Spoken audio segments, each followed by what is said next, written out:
What's up, party people? This is Chapter 7 of Peter Drucker's Max Shachtman and His Left. By the end of the chapter 7's title Beyond Lenin and Trotsky. By the end of the early 1940s, Shachtman saw that U.S. capitalism was not merely undergoing a brief post-war prosperity, but was entering a whole new stage. Major changes that Shachtman saw in capitalism convinced Shachtman that Shachtman had to rethink the kind of Marxism Shachtman had inherited from Lenin and Trotsky. Shachtman adopted the theory, pioneered by an economist and Joe Carter supporter named Ed Sard, that post-war capitalism depended on a, quote, permanent arms economy, end quote. Quote, production of the means of destruction, end quote, was becoming a third major kind of production in the U.S. post-war economy, alongside the traditional categories of capital goods production and consumer goods production. Shachtman also saw that U.S. capital benefited considerably from the devastation of every other major industrial economy by the war. Profit rates in the United States had been rising since 1940, while European capital contended with low profit rates during most of the 1940s. The United States was buying prosperity at a high cost, a distorted economy, McCarthyist witch hunts, and the risk of a Third World War. Looming over the other consequences of the arms economy was the prospect that the weapons could be used. The system's endemic crisis had been, quote, transformed into the most comprehensive, profound, convulsing, and agonizing crisis the human race has ever known, modern total war, end quote. Shachtman's group said, quote, the age of atomic warfare only emphasizes the one way out for all humanity, death, parenthesis, capitalism and Stalinism, end parenthesis, or socialist freedom, end quote. While mainstream politicians gloried in the U.S. monopoly of atomic weapons from 1945 to 1949, Shachtman already saw atomic bombs as compelling evidence of capitalism's threat to civilization. At first, his apocalyptic vision of, quote, socialism or death, end quote, which brought Rosa Luxemburg's old slogan of, quote, socialism or barbarism, end quote, up to date for the later 20th century, increased his loyalty to followers who were, quote, unshaken and unshakable, who do not flinch and weaken, end quote. But in the years 1949 to 1951, although he continued to identify with Lenin's and Trotsky's tradition, Shachtman abandoned much of their strategy for socialist revolution as inapplicable to the post-war capitalist democracies. In the early 1950s, Shachtman's politics, though still the politics of a left-wing socialist, would no longer be founded on a revolutionary strategy as he had defined it during the previous quarter century. By August 1949, Shachtman gave up on the idea of building a rank-and-file opposition in the United Auto Workers. Shachtman no longer spoke about an inherent conflict of interest between union officials and the rank-and-file. Shachtman also spoke less about an independent Labor Party arising in opposition to the Democratic Party. Beginning in October 1949, Shachtman took more interest in Labor's role inside the Democratic Party. That same month, analyzing the record of the British Labour government, Shachtman began to say that capitalist democracy could be an instrument of peaceful transition to socialism. At first, an intransigent enemy of U.S. world power, Shachtman began in the midst of the Korean War to become a more cautious and qualified opponent, avoiding any tactic that might give aid to communism, capital C. By 1951, Shachtman abandoned the idea of permanent revolution and stopped calling himself a Trotskyist. By the early 1950s, Shachtman's allegiance to an international, quote, Third Camp, end quote, took on a fundamentally new meaning. During the Second World War and even afterwards, Shachtman's idea of the Third Camp had fit into a basically bipolar worldview. Capitalism on one side, the working class and liberation movements on the other. The Third Camp was a third camp, only because capitalism was divided against itself, as different capitalist powers, such as the United States and Germany, fought with one another to dominate the world. But the division between two different capitalist camps was unstable and secondary in his mind compared to the fundamental divide between capitalism and capitalism's adversaries. As for the Soviet Union, Shachtman saw it until 1943 as a tertiary factor, an auxiliary in one capitalist camp or the other. In 1943, Shachtman foresaw that the Soviet Union would be one of the two great post-war powers, but Shachtman still did not see it as posing a global alternative to capitalism. The Soviet bureaucracy would expand its own power at capitalism's expense, where it could, he said, but in most of the world it would work to prop up capitalism rather than threaten it. By 1948, Shachtman's bipolar model of the world gave way to a triangular one. Shachtman now saw the United States and the USSR not only as two superpowers, but as exemplars of two rival social systems contending for complete global supremacy. A fresh look at the Yugoslav and Chinese revolutions made Shachtman see that new communist dictatorships could come to power anywhere, with or without armed Soviet backing, even though national liberation movements or other even through national liberation movements or other popular mobilizations. Shachtman saw divisions within the capitalist or communist camps, such as the Yugoslav-Soviet split, as secondary. Convinced that capitalism could not destroy Stalinism, he was afraid that, quote, the Stalinist barbarism, the Stalinist barbarism, can triumph over capitalism, end quote. Quote, where in this conflict is the proletariat, end quote, Shachtman asked, and answered, quote, program, goal, army, and leadership of its own, it has none today, end quote. It was the weakest force, quote, in a three-cornered fight for power, end quote, against, quote, a degenerating capitalism, which is anti-Stalinist, and a totalitarian Stalinism, which is anti-capitalist, end quote. As long as communism was strong, it would bring, quote, demoralization and disorientation and paralysis into the working class movement all over the world, end quote. Previously, Shachtman had seen Stalinism as a tyranny in power in the Soviet Union, a tyranny consolidating its power in Eastern Europe, and a major obstacle to revolutionaries' efforts to abolish capitalism in the rest of the world. Now Shachtman saw Stalinism as a potential tyranny in every corner of the globe and as the decisive question for socialists in our time.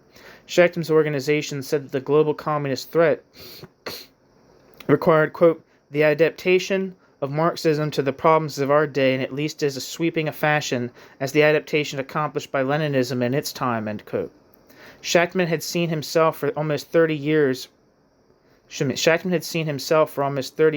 a disciple of Lenin and Trotsky. Now, while affirming his continuity with them, Shachtman decided that he had to move beyond them. Shachtman looked for a new post-Trotskyist kind of Marxism. Shachtman's new brand of Third Camp Marxism presupposed an asymmetry among the three contending camps. Within the Stalinist camp, Shachtman could see conflicts between rival bureaucracies with no social movement organizing openly against the bureaucratic power.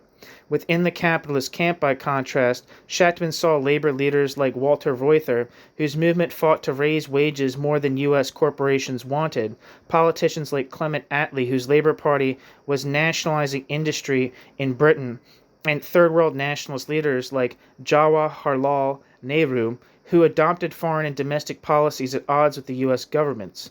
All of them expressed a commitment to democratic freedoms and a desire for peace. They gave Shachtman hope that McCarthyism and Third World dictatorships could be defeated and a Third World War averted. Shachtman came to see Reuther's, Attlee's, and Nehru's movements as forces for democracy and social progress. They became the core of his newly conceived Third Camp, which thus differed in another crucial way from his old conception. Before, Shachtman had seen the Union officialdom, social democracy, and middle-class nationalism in the Third World as enemies, as auxiliaries in the camp of democratic capitalism. Now Shachtman saw them as members of his own camp.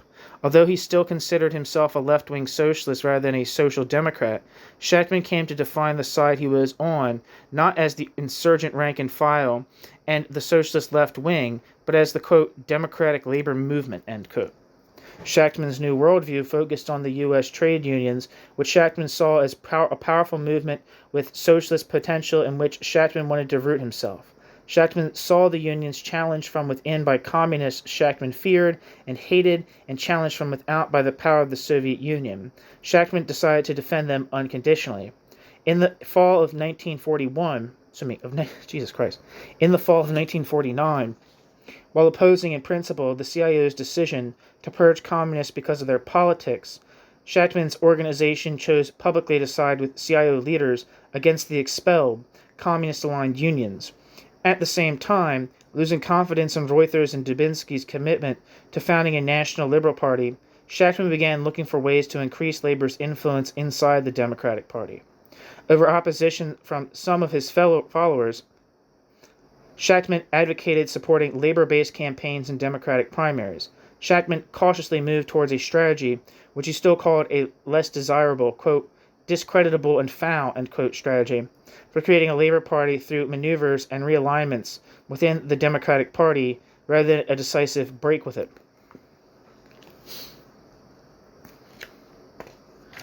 The tortuous route towards a U.S. Labor Party loomed larger in his mind, as it became for him less a tactic toward the creation of a broad revolutionary party and more the key instrument for creating a socialist society. Shachtman's enthusiasm for the British Labour Party solidified in October 1949 into an openly expressed conviction that a party like the Labour Party could overthrow capitalism and create socialism by legal, parliamentary, relatively peaceful means. Shachtman's new strategic vision helped him, at first without condemning his past revolutionary strategy of the 1920s and 1930s, to see his U.S. followers and West European co-thinkers as loyal participants in union leaderships and social democratic parties in the 1950s.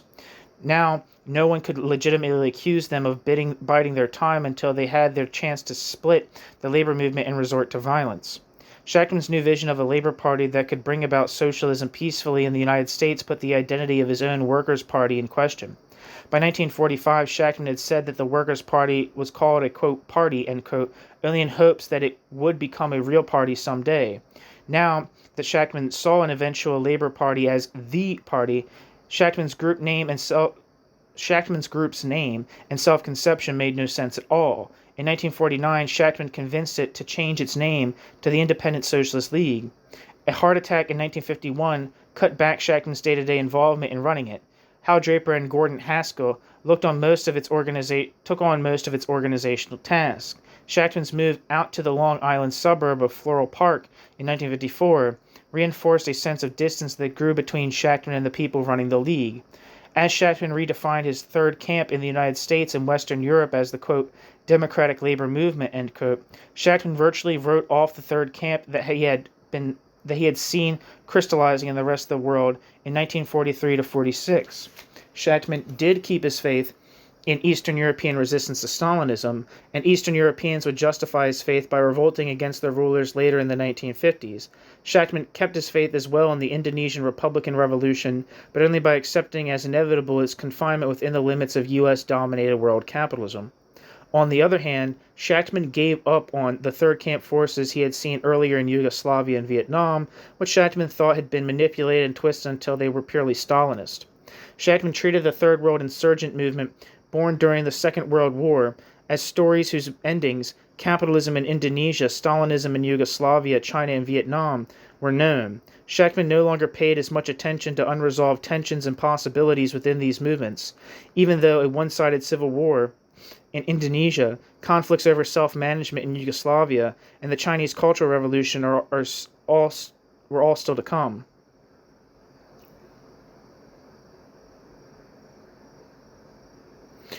After 1951, Shachtman rejected breaking with capitalism as a short-term goal for the Third World and looked to movements like the Indian Congress Party as its best hope for democracy and independence. Shachtman saw a movement like the Indian Congress Party not only as a force for democracy, independence, and social reform, but also as a bulwark against Stalinism in Asia. By the early 1950s, Shachtman and Shachtman's followers agreed that democratic capitalism was a lesser evil than capital C communism, not only in terms of democratic freedoms, but overall, not only in the United States and Europe, but in the Third World as well. They refused to support a democratic capitalist power like the United States in its battles against capital C communism, however. They said that declining capitalism was doomed to lose, and they had faith in the rise of a third camp that could win. In 1951, however, in the midst of the Korean War, Shachtman began making statements that suggest in hindsight that his faith in the Third Camp was weakening and that he was beginning to count on U.S. power to halt the communist advance. To many of his followers' disquiet, Shachtman began suggesting that even if he would not support the U.S. government's war in Korea, he might support a U.S. Labour government's war in Korea. Shachtman might support the British Labour government's war in Korea. In any event, Shachtman would avoid opposing the U.S. war in ways that might facilitate a communist victory. As yet, Shachtman's caveats barely made a dent in the independent socialist identity as a Marxist group on the extreme left of the U.S. political spectrum. Those who wanted to support the Korean War, the Democratic Party, or break out of a Marxist conceptual framework invariably decided that they had to leave the group. As Manny Geltman, Irving Howe, and Stanley Plastrick did in 1952 on their way to found the magazine Dissent. Stalin's death, the end of the Korean War, and the East German workers' uprising in 1953 gave democratic socialists new hope. Young people rejecting the stifling Cold War consensus found the independent socialists appealing. A new youth group shaped by Julius Jacobson, I guess that's Julius Jacobson, began. I've never heard of anyone call him Julie anywhere except here. Julius Jacobson began linking radical clubs on several campuses. In 1954, young socialists, led by Mike Harrington, who would go on to found the Democratic Socialists of America, who had been forced out of the Socialist Party because of their opposition to the Korean War, joined with Shachtman's young followers to form the Young Socialist League. As the Young Socialists grew in the mid-1950s, they took on some of the countercultural aura of the beat poets and the 1960s student radicals to come. Radical as Shachtman's movement was in the early 1950s, it rested on an analysis of the world that was open to question in some ways. Shachtman was right in 1949-51 to stress the importance of temporarily eliminated competition and military spending for U.S. capitalism in the 1950s. But Shachtman underestimated both capitalism's strength and the integration of social democratic and third world nationalist movements into capitalist society. The U.S. economy turned out not to be quite as dependent on war production and global stagnation as he thought. At its post-war peak in 1951-53, military spending was 13.5% of the U.S. gross national product, high but far below the 1943-44 peak of 42.8%. Once the Eisenhower administration cut military spending after the Korean War, the economy kept growing through the 1950s and 1960s, fueled by a profound technological revolution founded on new automation techniques and machine processing of raw materials.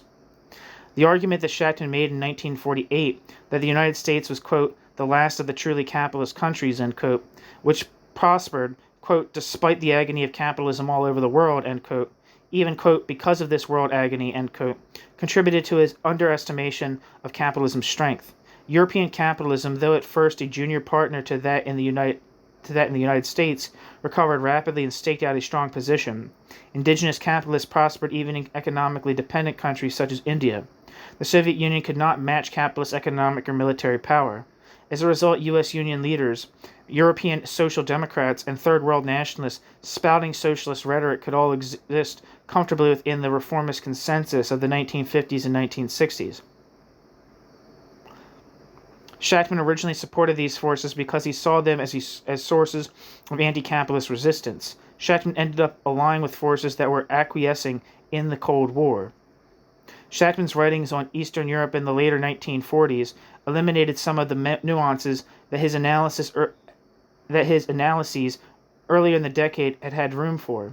Independent socialists said in 1949 that the economic and political system in all of Eastern Europe was, quote, identical with that of Russia itself in every important respect, end quote. The purity of their anti-Stalinism now made them give up their 1946 idea of preserving and democratizing Eastern European nationalized industries. They described the nationalizations as, quote, an abortion, end quote. Quote, in no sense progressive, end quote, creating a system that was a, quote, deadly enemy of socialism, end quote. In 1950, Shachtman completely gave up his 1941 defense of the USSR's collectivist property forms by arguing that the economic growth made possible by collectivization in the USSR in the 1930s was not much faster than Japan's in the same period. Quote, the potential for social progress, end quote, was implicit in collectivized economy, Shachtman said, quote, but only the potential, end quote. Shachtman no longer saw preventing capitalism's return to the USSR as anything positive either. The communist system benefited only the Russian bureaucracy. At first, Shachtman maintained that communist parties everywhere served only the Russian bureaucracy. Events in 1948 and 1949 in Yugoslavia and China made him modify his schema, however. Shachtman acknowledged that communists in these countries had escaped control from Moscow. They had relied on popular mobilization rather than Soviet troops and administrative edicts to overthrow capitalism. They eventually broke with the Soviet Union. Shachtman now drew on the history of Yugoslav and Chinese communism to argue that Stalinism's expansion created contradictions within it that could contribute to its downfall. At the same time, Shachtman predicted that Yugoslav and Chinese regimes would be as undemocratic as their Soviet adversary. In fighting Yugoslav and Chinese communism, fitting Yugoslav and Chinese communism into his theory of bureaucratic collectivism, Shachtman rejected ideas that had been central to his worldview.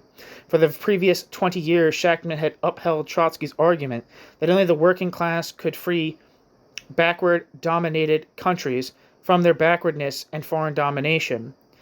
Yugoslavia and China now became counterexamples for him. The revolutionary movements that had overthrown capitalism and foreign domination there were in no sense working class, Shachtman said. They were Stalinist movements, so the states they installed were essentially the same as the states Stalin had created in the Soviet Union and Eastern Europe. Stalinism, too, was a force, a reactionary force, that could overthrow capitalism in the Third World. For Shachtman, the Yugoslav and Chinese revolutions were the first unqualified victories of the declassed middle classes.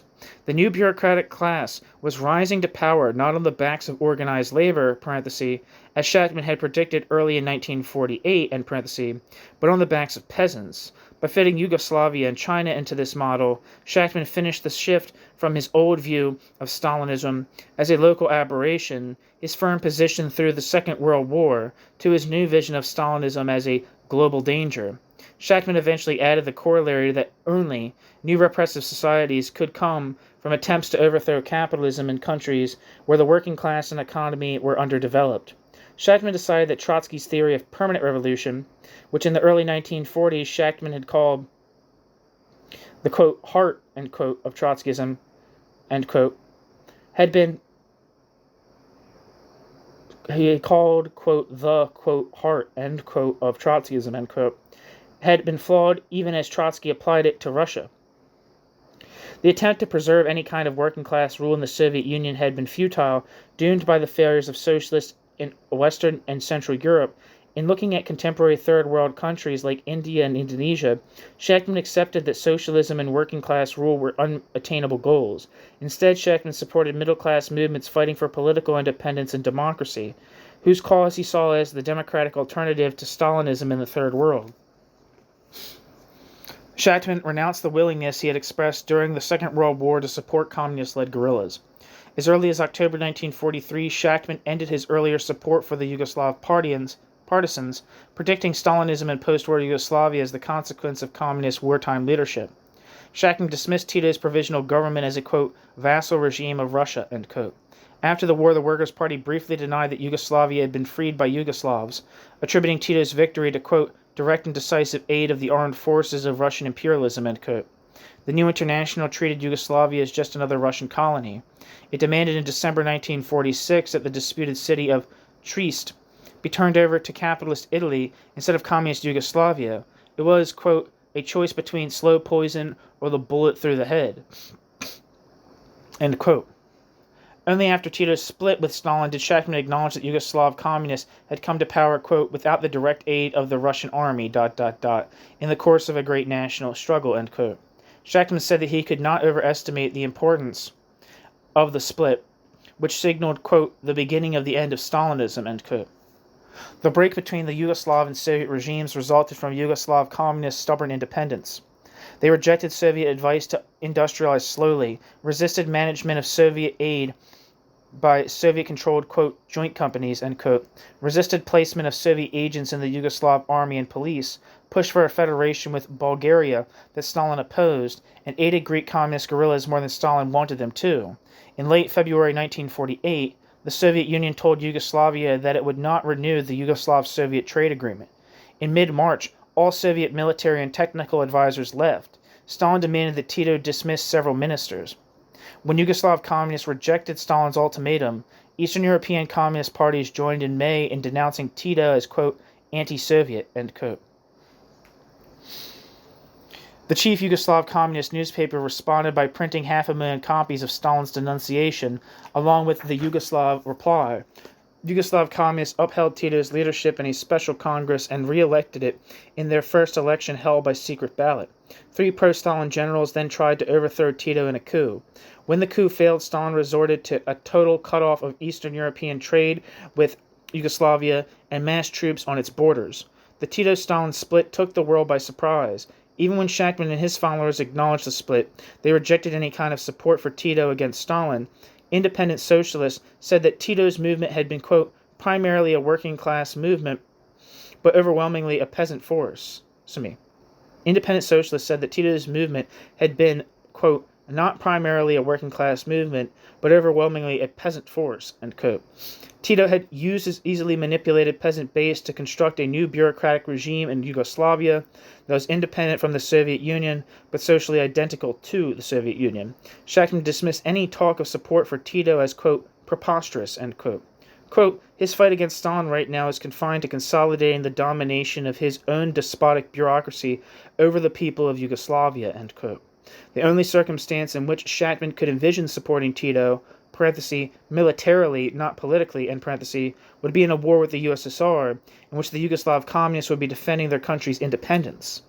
The independent socialist position on Yugoslavia, elaborated largely by Hal Draper, used Tito's break with Stalin as evidence that Tito's regime was more like Stalin than any other Eastern European governments.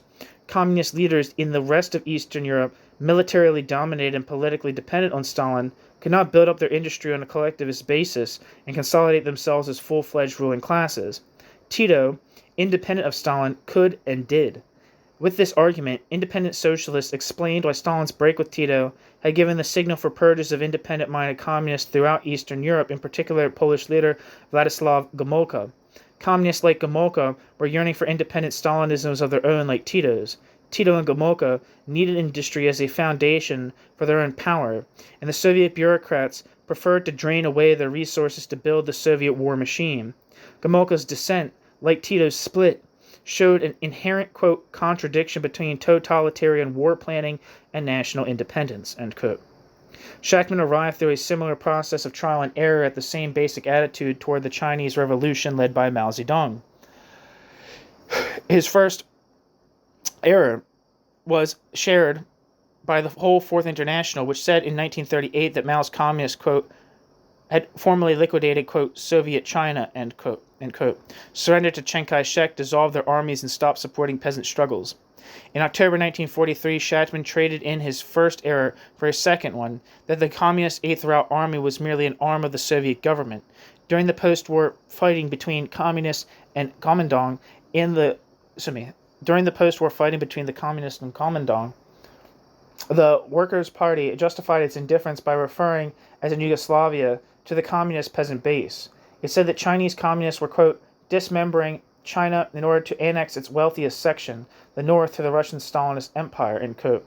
In reality, just as Stalin had urged Tito to cave into Mihailovich in 1942-44, Stalin asked Mao to make peace with Chiang in 1945-46.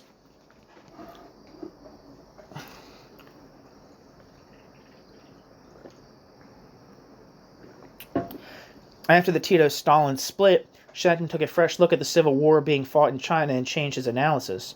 Shachtman saw the parallel between China and Yugoslavia right away and no longer attributed Mao's aggressiveness to Soviet expansionism.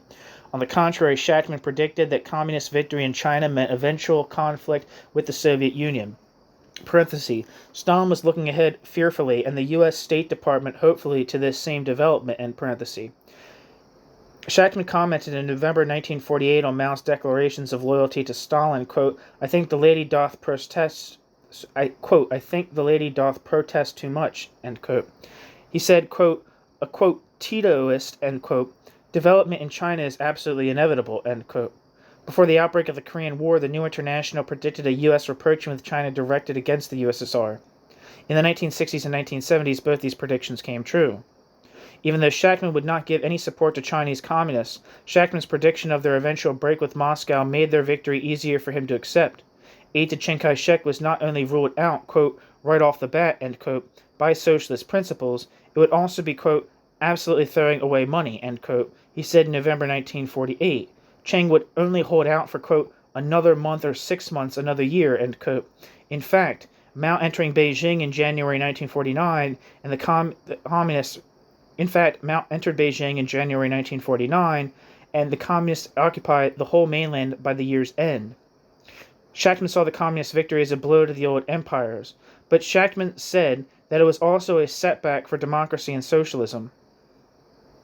Although Shachtman no longer saw Mao's movement as a Soviet tool, Shachtman still used its peasant base as an argument against it, pointing out that as early as the end of 1928, the Chinese Communist Party had been made up overwhelmingly of peasants, he said.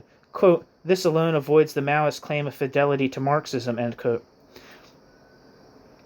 Nor did it make the Chinese Communists a class-conscious peasants' party.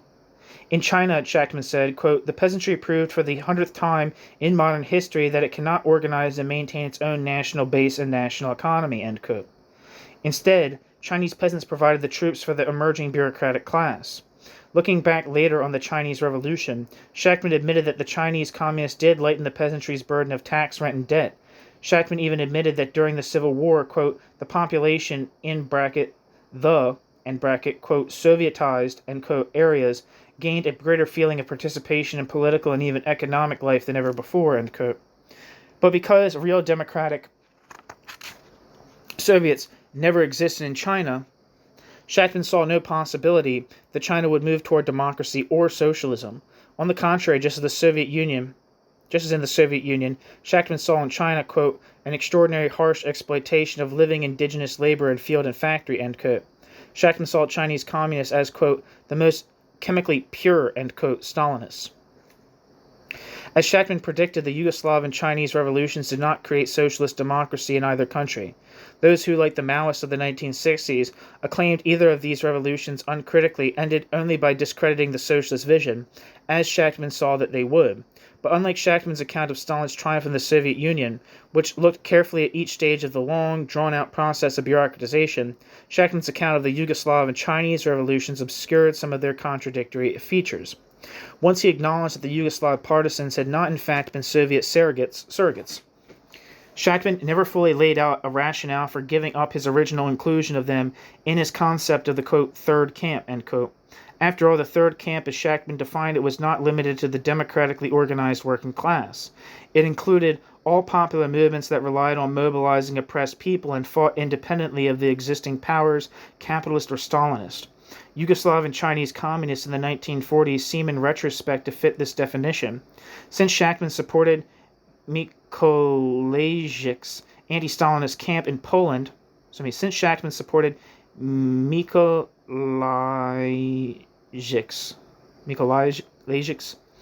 anti-Stalinist camp in Poland, and Sukarno's anti-colonial camp in Indonesia in the late 1940s, despite his opposition to their pro-capitalist politics, Shachtman could reasonably have supported Tito's and Mao's independent anti-capitalist camps in Yugoslavia and China, despite his opposition to their authoritarian politics. Shachtman might also have acknowledged some contradictory facts about Yugoslav and Chinese communist social composition and dynamics. Shachtman might have noted that the core leaders of both parties had joined the parties in the 1920s, when they were mass parties with trade union roots and were still the backbone of party leadership 30 years later, when 40% of the Yugoslav cadre came from the working class backgrounds. The Yugoslav guerrilla army began with a corps of, quote, proletarian brigades, end quote, deliberately recruited from factory and mine workers. After they seized power, Yugoslav and Chinese communists tried to increase the proportion of workers among their members and the weight of the working class in their societies. Given the uncompleted Stalinization of these originally working class led parties, Shachtman might have analyzed Yugoslav and Chinese communists in the 1940s as he had analyzed the Soviet Communist Party in the early 1930s as, quote, sick bureaucratized workers' parties, end quote. Like the Soviet Party of the early 1930s, the Yugoslav and Chinese parties had strong tendencies to rein in and repress the mobilization they led. A new privileged elite of factory managers, planners, and other bureaucrats began to form once they took power, making full-fledged bureaucratic rule a likely eventual outcome and the actual outcome of the Yugoslav and Chinese revolutions. In China, the repression and military predominance in which the Cultural Revolution culminated and the repression of the 1989 movement for democracy proved that the bureaucracy could rely on its state to crush working people's resistance. Yugoslavia's collapse after 1989 showed that rival nationalist bureaucracies had snuffed out any earlier possibilities for working-class participation. But bureaucratic triumph was not necessarily the only possible outcome in Yugoslavia and China. The same economic policies that fostered a bureaucratic elite greatly expanded the working class in both countries. The momentum derived from mobilizing people to fight in the revolutions was held back, contained and denied independent political expression by the new states, but not immediately crushed. The self-confidence working people gained through their activism sometimes fostered impulses towards democracy, which dissident communists sometimes tried to harness. After Tito tried to counter the Soviet embargo in 1949 by creating workers' councils and experimenting with workers' self-management, Yugoslav communists were divided about how far to move in this direction. At the height of Mao's Cultural Revolution, communists in Shanghai took his references to the Paris Commune of 1871 more literally than he meant them to, and clashed with Mao and the army in an attempt to create true workers' democracy. Democratic socialists were never able to organize freely in Yugoslavia or China, of course. The communist regimes were implacably hostile to any stirrings of dissent, as were the Marxist-backed revolutionary nationalists in Turkey and Indonesia, Mao was imprisoned and killed Chinese Trotskyists after he came to power. The threat of repression gave democratic socialists all the more incentive to try to take advantage of tensions and conflicts inside the communist ranks. Shachtman foresaw that there would be tensions and conflicts, as when he predicted the Sino-Soviet split. What Shachtman failed to foresee was that democratic movements that arose to challenge the regimes, such as the Shanghai Commune, would see themselves as fulfilling rather than repudiating the Yugoslav and Chinese revolutions.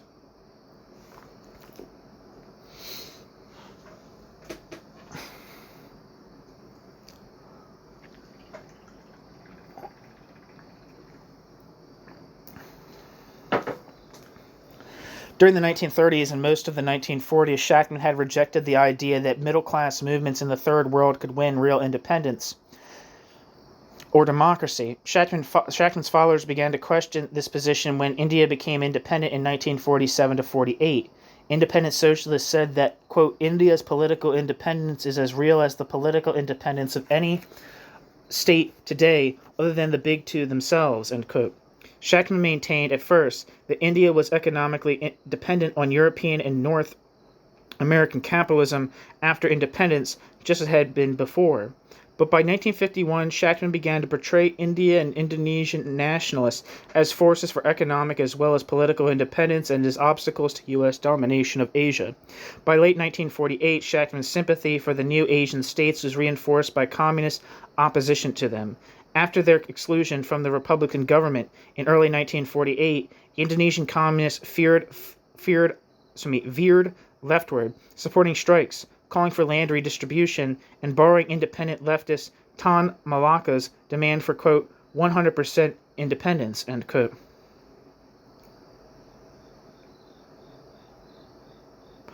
In September, communists and their allies in the Indonesian army rebelled. After some of Tan Malaka's followers wanted to support the new communist militancy, Tan Malaka's organization, which Shachtman's followers had been cheering on, backed the Republican government, called for, quote, strong action, end quote, against the coup, and demanded a purge of communists from the government, army, and popular organizations. No sooner was the communist rebellion suppressed in December 1948 than the Dutch launched a new offensive, which quickly captured the Republican capital of Jakarta and all the major cities of Java. This apparently decisive Dutch victory was the beginning of the end for Dutch power in Indonesia. Republican leaders now had no alternative but to launch all-out guerrilla warfare throughout the archipelago, which soon put an effective end to Dutch control of most of the Indonesian countryside and many towns. Tan Malaka, released from jail, formed an autonomous and effective guerrilla force.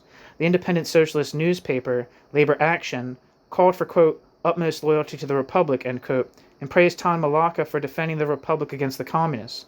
The newspaper's chief authority on Indonesia, Jack Rader, rejected Trotsky's, quote, underestimation, end quote, of the colonial bourgeoisie, which Rader saw as an ally. Indonesian socialists could, quote, become the Republic in fact, but only by defending it now, end quote, Rader argued. Labor Action saw India's Jawaharlal Nehru,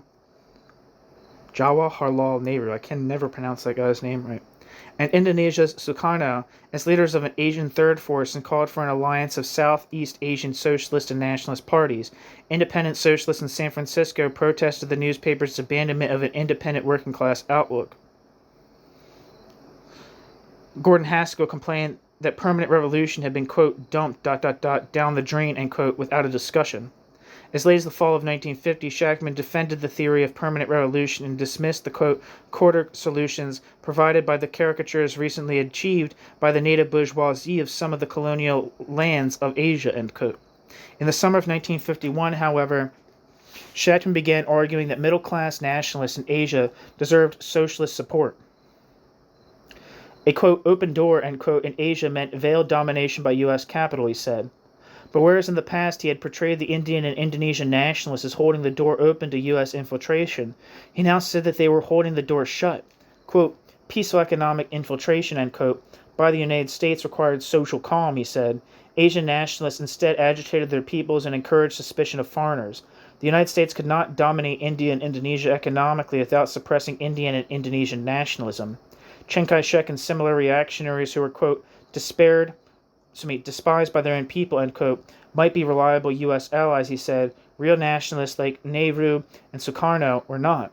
Shachtman's new perspective on Indian nationalism meant abandoning the theory of permanent revolution as Shachtman had understood it since his first writings on India 20 years earlier.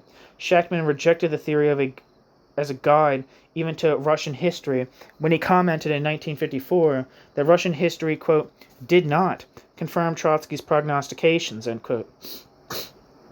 Overthrowing capitalism in a country whose poverty ensured that, quote, socialism could not be built, end quote, had not led to the spread of socialism as Trotsky had thought. Even the attempt to begin building socialism there had been hopeless while revolutions elsewhere were delayed. The Soviet Union needed a high rate of industrial growth and a big surplus for investment, and that surplus could be extracted only from the working class. Shachtman said, bureaucrats could extract that surplus from workers through coercion and repression. Workers could not extract it from themselves. Therefore, the working class in power could not industrialize fast enough. Quote, others can exploit the working class, but it cannot exploit itself, end quote. He said, quote, the workers' power had to be destroyed to allow free play to the development of productive forces in Russia, end quote. The inevitable result was Stalinism. Given his sense of the hopelessness of anti-capitalist revolution in any backward country, Shachtman and those who followed his lead would inevitably be suspicious of, at best, of Third World revolutionary movements in the 1950s. By 1961, Shachtman said that Latin Americans, quote, can do nothing, end quote, without, quote, a middle-class democratic revolution, end quote. In the end, in the words of his latter-day follower Tom Kahn, he, quote, rejected, from a Marxist standpoint, the notion that the Third World could serve as a launching pad for socialism, end quote. Because the building of socialism could not be successfully achieved in a backward country, he concluded that the attempt to build socialism should not even be begun. Shachtman did not repeat in later years his analysis that Asian nationalism checked foreign economic infiltration. Perhaps because he could see that it did not.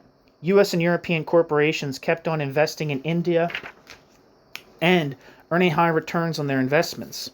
In Indonesia, the suppression of the September 1948 rebellion helped convince the U.S. government that the Republic would be a bulwark against communism and a stable country to invest in. The United States United States cut off Marshall Plan aid to the Dutch in Indonesia and threatened to cut off all Marshall Plan aid to the Netherlands, an amount roughly equal to the whole cost of the Dutch war. The Dutch had to settle. Under the May 1949 Rome van Rooyen Agreement, they left Indonesia in return for the Republican government's ending guerrilla warfare, protecting Dutch property, incorporating Dutch troops into the Indonesian army, and repaying most of the Dutch war debt. Tan Malaka was a casualty of the settlement. The Republican Army executed him in June. The settlement that gave Indonesia independence in 1949 did not eliminate capitalism or U.S. power in Indonesia, but it did not entirely suppress anti-capitalist forces that arose in the war either. The revolution broke the power of the old aristocracy in the villages and drastically reduced the peasants' burden of taxes and debt. It fostered an ongoing movement to eliminate the legacy of Dutch and foreign economic power, a movement largely led by communists and accommodated by Sukarno. The movement succeeded in forcing the dissolution of the Netherlands-Indonesian Union in 1956 and the expropriation of Dutch companies in 1957, British companies in 1964, and U.S. companies in 1965, but it relied on the patriotism of the Republican Army, just as Tan Malaka had in 1948-49, with even more disastrous results. Hundreds of thousands, perhaps millions, died in the 1965-66 coup that suppressed the Communist Party, overthrew Sukarno, and put Indonesia firmly in the U.S. camp. Accommodation to Indonesian nationalism ultimately vitiated the anti-capitalist potential that did in fact exist within the Indonesian Revolution. By 1949, Shachtman decided that revolution might not be necessary to turn capitalist societies towards socialism. Socialism could be brought about legally and peacefully by the normal procedures of capitalist democracy. This conclusion broke with the revolutionary Marxist tradition as Shachtman had understood it throughout his political career. When Shachtman and his friends mentioned in 1932 that Marx once thought that workers might take power peacefully in Britain, Holland, and the United States, they hastened to add, quote, "Today there are no grounds whatever for this belief," end quote. They believed that the strengthening of bureaucracies and armies in all capitalist countries since Marx's time made violent clashes inevitable. Quote, "A fine picture, bracket, the capitalist class, end bracket, presents, whining piously about revolution and violence," end quote. Shachtman said in 1946, "It maintained its rule by the organized violence of governments, and it periodically plunged the world into war. Parliamentary democracy, supposedly, quote, the best expression of the will of the people, is nicely suited to cover up the actual rule of the enormously wealthy minority," end quote, he said. Quote, "The workers cannot possibly rule by means of such a governmental machine," end quote. By the fall of 1949, Shachtman changed his mind. "We do not differ from the Social Democrats because the Social Democrats are for a democracy as the road to socialism," end quote, he announced. Quote, "That we believe," end quote. Shachtman decided that people could simply elect a government that would, perhaps, with supplementary goading, create socialism. In Shachtman's mind, at least at first, this new strategic outlook did not require him to repudiate the communist or Trotskyist politics Shachtman had held during the 1920s, 1930s, and almost all of the 1940s. Shachtman did not say that he had been wrong before. Shachtman simply said that the world had changed. During the early 1950s, Shachtman would continue to say that revolution had been the appropriate strategy for Russian socialists in 1917, even if it was not an appropriate strategy for Britain or the United States now. But Shachtman did begin to argue that the capitalist, quote, governmental machine, end quote, which Shachtman had said in 1946 could not, quote, possibly, end quote, be an instrument of working class rule, could become an instrument of working class rule. The decisive factor in his turnaround was his changed evaluation of the Labour government that had taken office in Britain in 1945. Once he had decided in 1947 that British Marxists should join the Labour Party, a number of consequences followed. People who joined the Labour Party would presumably vote for it. They would work to help it win elections and take office. Since the Labour Party, unlike the U.S. Democratic Party, was organically linked to the labor unions and to some extent controlled by them, even British Marxists who chose not to work in the Labour Party saw calling for a Labour victory a reasonable step. They saw the Labour Party in some sense as a working-class institution, but until 1949, Shachtman never said that Marxists could actually take the Labour Party over, much less use it to install socialism in Britain by parliamentary means. Before 1949, in fact, he did not even consider the Labour government a real, quote, workers' government, end quote. The idea of a, quote, workers' government, end quote, had a long history in the communist movement. Lenin and Trotsky prevailed on the Communist International's 1922 Congress to adopt it as a goal. The Congress talked about several different kinds of workers' governments. One kind of workers' government was just a popular synonym for democracy of workers' councils. A, quote, bourgeois workers' government, end quote, was a social democratic government that stayed inside a capitalist framework. Between these two known possibilities, the 1922 Congress suggested that there might be another kind of workers' government, a government formed by working class and possibly peasant parties coming to power in a legal way, taking such energetic steps toward complete workers' power that it might deserve communist support. In the late 1940s, Shachtman called this kind of government a, quote, socialist labor government, end quote, to distinguish it from a labor government that did not seriously threaten capitalism.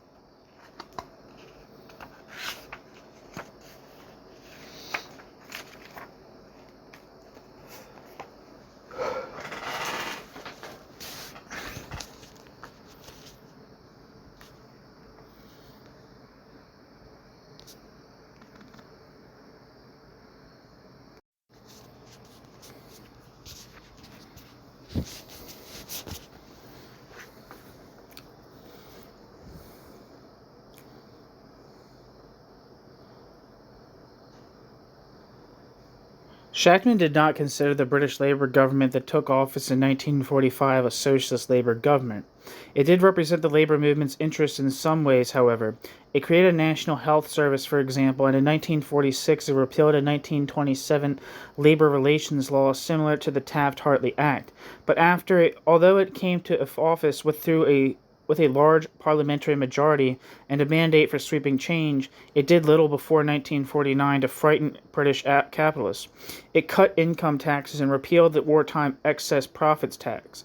The industries it nationalized, coal, railways, canals, long-distance trucking, electricity, were mostly unprofitable, indeed of new infusions of capital or of secondary economic importance. Almost all the board members and managing directors running the nationalized industries were drawn from the old corporate managements. In foreign policy, British Labour mostly followed U.S. dictates, joining NATO, pioneering counterinsurgency warfare in Malaya, supporting a repressive royalist government in Greece, and opening the British Empire to U.S. economic penetration. Conservative foreign policy spokesperson Anthony Eden later said about Labour Foreign Exchange Secretary Ernest Bevin, quote, "I would publicly have agreed with him more if I had not been anxious to embarrass him less," end quote. Once the Trotskyists began joining the Labour Party in 1947, they began to outline what would have to be done to replace the existing government with a genuine socialist government. The 1922 Communist Congress had given it answers. A real workers' government could be, quote, neither won nor maintained without a revolutionary struggle, end quote. Shachtman arrived at a different answer. Without giving up the distinction between a capitalist labor government and a socialist labor government, Shachtman began to argue that changing the labor government into a real socialist government could be a smooth, relatively painless process. Shachtman gave the existing labor government increasingly enthusiastic support. He went from being an opponent of social democracy in Britain and elsewhere to being an only sometimes critical supporter. Shachtman took the first step in this direction in February 1949, when he defined a workers' party. Shachtman took the first step in this direction in February 1949, when he defined a workers' government not as one headed for a decisive break with capitalism, but as one that, quote, carries out a program for the achievement of the most basic and important interests of the workers regardless of the institutions of private property, end quote. The British Labour government did not meet this definition yet, he said, but it would be wrong, quote, for the Marxist to tell his social democratic comrades that their common party cannot achieve a workers' government, end quote. This argument conjured up the possibility of the victory of a socialist left wing within the Labour Party, followed by the peaceful establishment of socialism. Other clues to the changes in Shachtman's thinking came at about the same time when he responded to Ernie Erber's months-old letter of resignation. His reply to Erber became a sorting through of ideological baggage. Shachtman dragged many of his old anti-reformist polemics out of their closets. He defended, quote, the banner of Marxism, end quote, But, quote, although he seemed to be the most adamant, ferocious defender of the ancient faith, it sort of changed as he went along, end quote. His asides were as revealing as his main argument. They showed that he thought that there could be a road to socialism between Lenin's strategy of confrontation with the old state and the social democratic strategy of gradual reform. While Shachtman condemned Erber as a social democrat, Shachtman showed why he thought that his own place was in a broad labor party. Even as he defended the Russian Revolution against Erber, Shachtman suggested that nothing like it would have to happen in the United States. A socialist party could win a majority in elections, he said. It could put together its socialist program without violence if capitalists decided, quote, not to offer resistance to the democratically expressed will of the people, end quote. Congress might be, quote, transformed into something radically different, end quote. Shachtman was even willing to swear, quote, we do not and will not call for armed insurrection to overthrow a, quote, democratic state, end quote. A, quote, state that rests on political democracy, end quote. It is an oath. To some extent, Shachtman was saying nothing new. In a country like the United States, where the working class made up a large majority of the population, Marxists had never foreseen taking power without a popular majority. Luxemburg, Lenin, and Trotsky all saw the winning of this majority as revolutionary's key task. But Shachtman's willingness to accept existing institutions of capitalist democracy as a reliable measure of the majority's will was a departure. Marxists had always seen elections as indicators of popular feeling to some extent, but they had stressed that elected officials were unreliable between elections and that elected bodies that did try to carry out the people's will could be neutralized by constitutional and unconstitutional, quote, checks and balances, end quote. Even a sizable socialist majority could be frustrated in a country like the United States by a Supreme Court defending constitutional property rights, a Senate inevitably lagging behind public opinion, and an entrenched civil service and military command, Shachtman had pointed out earlier. Revolutionary majorities arise out of mass movements in months or days rather than in the years that go by between elections.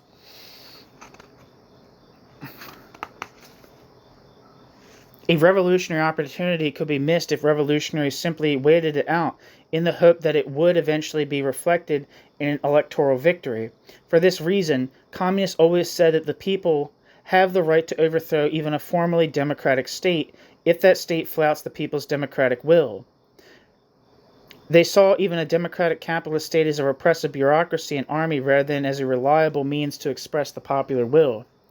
In his reply to Erber, Shachtman turned his thoughts away from the idea of overthrowing the capitalist state to the possibility of winning power through it, however much he hedged his new direction. Shachtman still rejected alliances or coalitions between working-class and middle-class parties and any, quote, sharing of control, end quote, or, quote, identity of interest, end quote, with capitalists. Shachtman still said that the working class had to take power from the capitalists, take over the state's, quote, body of armed men, end quote, and use it as a weapon against the capitalists, not share it with them.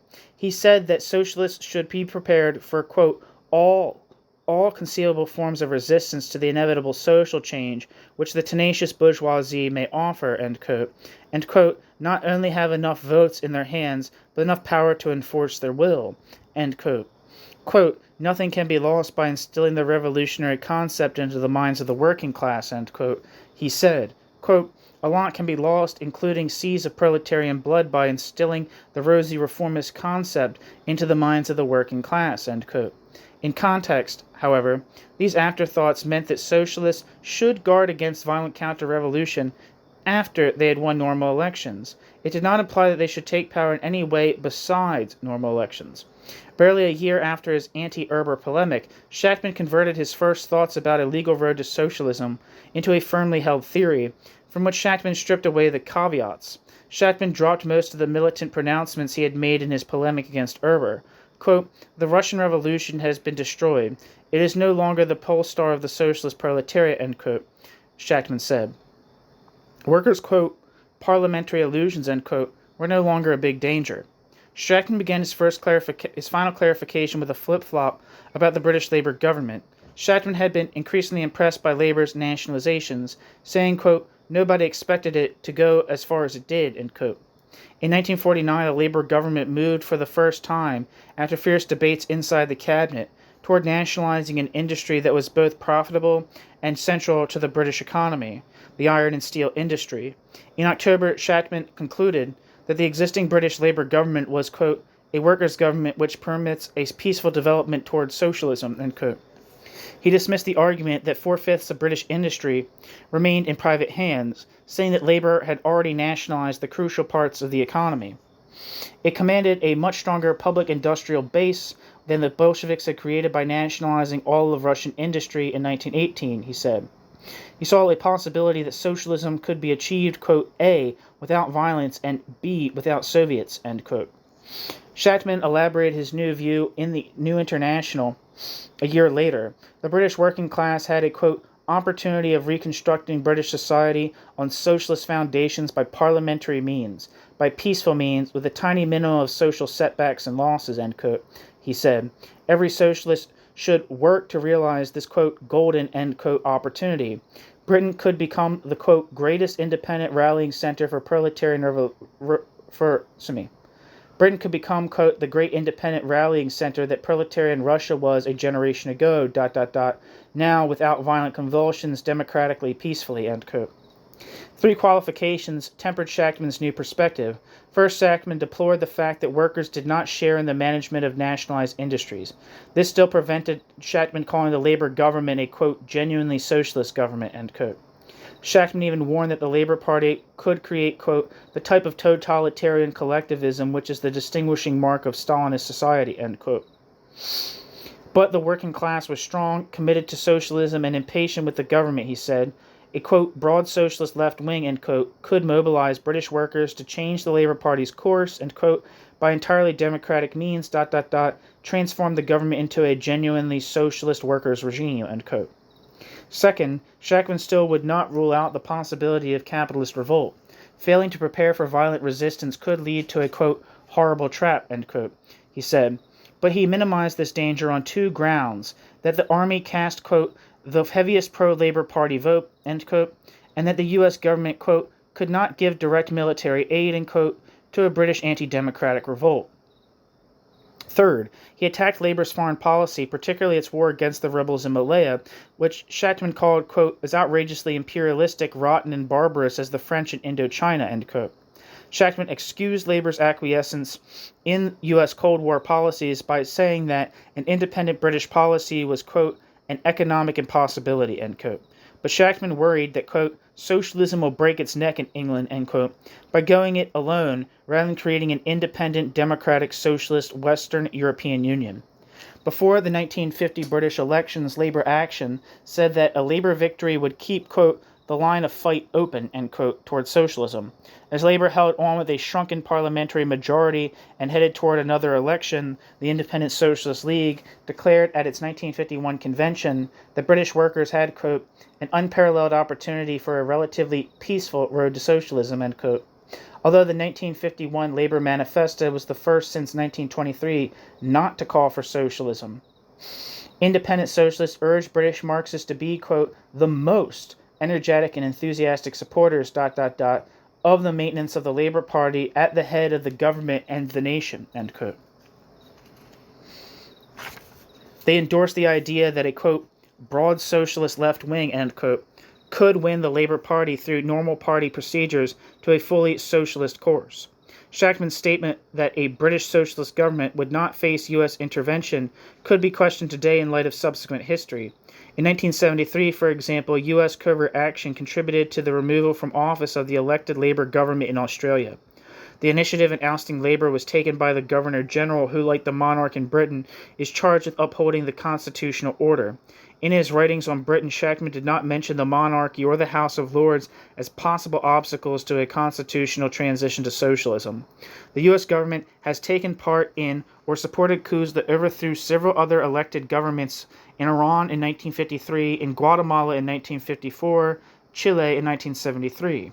Although Shachtman suggested that because soldiers voted Labour, they would spontaneously mutiny in the event of a military coup. Chilean soldiers who voted in large numbers for the left did not in fact mutiny at the time of the 1973 coup. The, quote, broad socialist left, end quote, that he aligned himself with in 1949 to 51, the Labour Party left, nonetheless tended to see the United States as a friendly power. Except for a small minority, the Labour left supported the Marshall Plan. The left-wing Tribune defended British and U.S. policy in Greece and endorsed Truman in 1948. Labour Party leaders vigorously reined in those on the left who overstepped the permissible boundaries of dissent, mostly Trotskyists or communist sympathizers, even threatening 37 members of Parliament with expulsion in March 1948. Capitalist untouched reserves of economic and political power made them take a fairly tolerant attitude toward the labor reforms of 1945 to 51, reforms that were only partially rolled back, notably through the speedy, almost unresisted denationalization of steel in the following decade of conservative rule. In retrospect, Shachtman seemed to have overestimated labor's socialist potential and underestimated labor's integration into the Cold War consensus.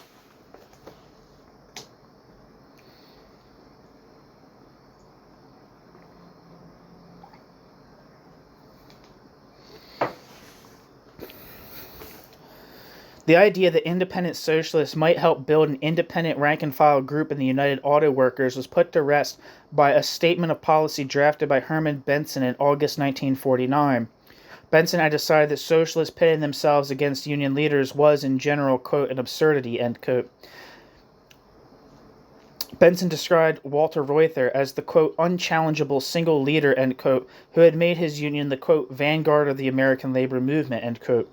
Independent socialists would support, quote, more progressive Reutherites, end quote, against conservative ones, but the idea of moving toward a challenge to Reuther was jettisoned. This statement marks in hindsight the incorporation of Shachtman's followers into the Reuther wing of the CIO.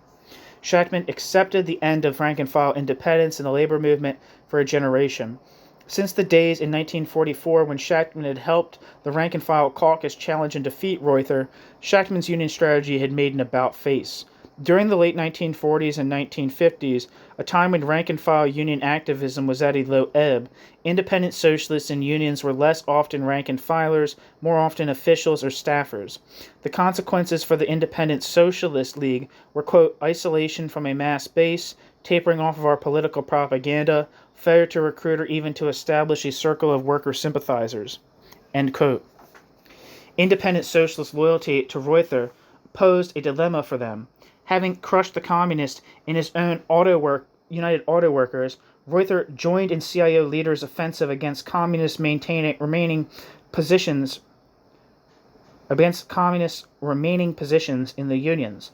Shachtman feared that McCarthyism was the welling up of authoritarianism Shachtman had foreseen during the war. Shachtman saw the U.S. government's attack on communist rights as part of a general narrowing of democratic freedoms and a general offensive against the left. Independent socialists said that there was less real democracy in the United States in 1950 than in Germany in 1914. They saw the United States preparing for war, socially and politically, through bureaucratic planning, limits on wages, a shift of power to the presidency, narrowing of political debate, and the witch hunts that Shachtman called a, quote, ideological reign of terror, end quote. Without the, quote, intransigent opposition of the working class, end quote, independent socialists warned, McCarthyism could usher in a dictatorship. Shachtman called sending communists to jail for their politics, quote, a blow at democracy, a gift to the Kremlin, end quote. In response to Sidney Hook's arguments that communists as members of a, quote, conspiracy, end quote, rather than advocates of a, quote, heresy, end quote, should be banned from university teaching, independent socialists campaigned vigorously in the early 1950s in defense of communist' right to teach. In the unions, too, Shachtman called for, quote, complete and democratic rights for the Stalinists, and not the aping of Stalinism in the fight against it, end quote. The March 1949 Independent Socialist Convention rejected automatic support for non-communist officials against communists, especially when communist defeat would replace, quote, a weak Stalinist regime, which in order to maintain its power had been forced to conduct a militant policy and to operate in a relatively democratic manner, by a powerful reactionary and totalitarian labor bureaucracy, end quote. But with a final showdown looming in the CIO between Reuther and the communists, a vigorous defense of communist rights would risk understating. But with the final showdown looming in the CIO between Reuther and the communists, a vigorous defense of the communist rights would risk sundering the ties with Reuther that had become central to independent socialist strategy. Shachtman was determined to back Reuther to the end. In an article in the September New International, he prepared his followers for an unflinching last stand against the communists. The article pronounced an anathema against communists that seemed to put them beyond the pale of any alliance, no matter how tactical or temporary. Both the article's tone and the article's substance raised questions about whether Shachtman would choose under any circumstances to defend communists in the unions. Shachtman said that they were, quote, no less the enemy of the working class than capitalism and the bourgeoisie. Indeed, inside the working class and the working class's movement, Stalinism is the greater and more dangerous of the two. ... Stalinism is a reactionary, totalitarian, anti-bourgeois, and anti-proletarian current in the labor movement, but not of the labor movement, end quote. Quote, every increase in the strength of the Stalinists means another step towards that triumph which is a catastrophe for the movement, end quote, Shachtman said. Quote, Stalinism is the most virulent poison that has ever coursed through the veins of the working class and the working class's movement. The work of eliminating Stalinism makes the first claim on the attention of every militant, end quote. No matter how right-wing or undemocratic communist adversaries might be, Shachtman seemed to say communists were worse. This marked a change in his position. In 1946, Shachtman had described even liberal union officials as, quote, closer to the middle class than to the working class, end quote. Officials' privileged way of life and their role in negotiating and enforcing contracts, he had said, made them to some extent alien to their own rank and file. Now, by saying that communists were, quote, in the labor movement, but not of the labor movement, end quote, Shachtman asserted that communists were a qualitatively more alien force than anyone else in the unions. Shachtman asserted that any tactic that might even temporarily strengthen the communists could lead to, quote, catastrophe, end quote. Shachtman had passed the point where Shachtman would consider that what Cold War forces might benefit if unionists made anti-communism their overriding priority. By 1949, anti-communism was in fact CIO leaders' overriding priority. In May 1949, the CIO National Executive Board said it would expel any board member who failed to support the Marshall Plan. The CIO convention in early November explicitly banned communists from the board. When the United Electrical Workers, the only large union still led by communists and their allies, responded by quietly walking out of the convention. The CIO expelled it and openly invited other unions to raid it. The other 9 unions close to the communists were all expelled in the spring of 1950. Although Shachtman and other independent socialist leaders said that they opposed expelling unions from the CIO for their politics, they said, quote, without hesitation, we stand with the CIO, end quote. The communists had chosen a split as a way to preserve a, quote, pro-Kremlin faction, end quote, in the unions, they said. Democratic methods of struggle would have resulted in the same split, and, quote, it would be folly to, quote, bemoan it, end quote, end quote. They justified the purge by arguing that communists purged opponents just as relentlessly from unions they controlled. Independent socialists stood, quote, for the democratic struggle against Stalinism, not with it in defense of, quote, democracy, end quote, end quote. They wanted to eliminate communist influence, quote, so that over its corpse the labor movement can go forward, end quote.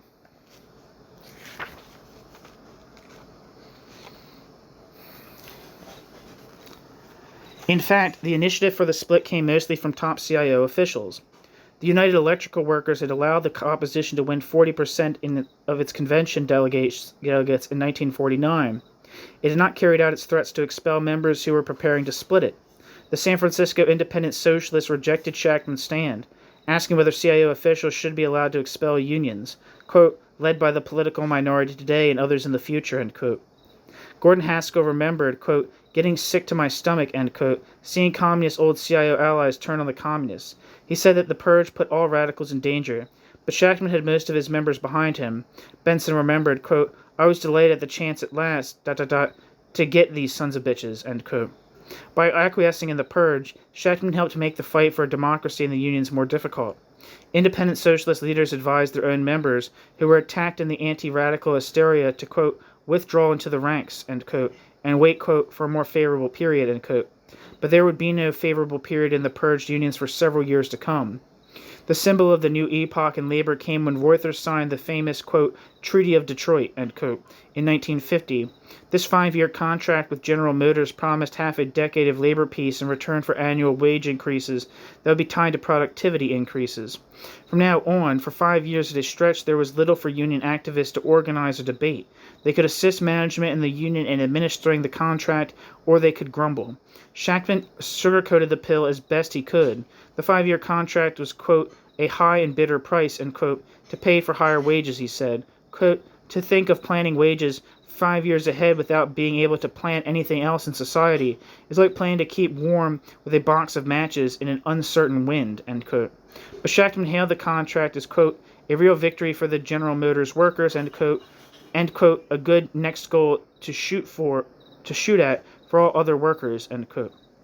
Since they were denied a more favorable period, Shachtman and other independent socialist leaders adapted to the period that faced them. Although they complained about the officialdom, although they pointed out that not one union had defended its members' democratic rights categorically against witch hunts, they insisted in mid-1951 that union officials would still, in a, quote, restricted, distorted, inconsistent, wavering, end quote, way, resist the employers and government. They said generously, quote, in its own way, bracket, the bureaucracy, end bracket, fought the Taft-Hartley law, end quote. They said that militant unionists could take, quote, the actions of the leadership as a point of departure, end quote. But Shachtman was losing interest in rank-and-filers. In 1952, Shachtman said, quote, by, quote, the labor movement, end quote, we must perforce refer today, bracket, to, end bracket, the politically active officialdom, end quote.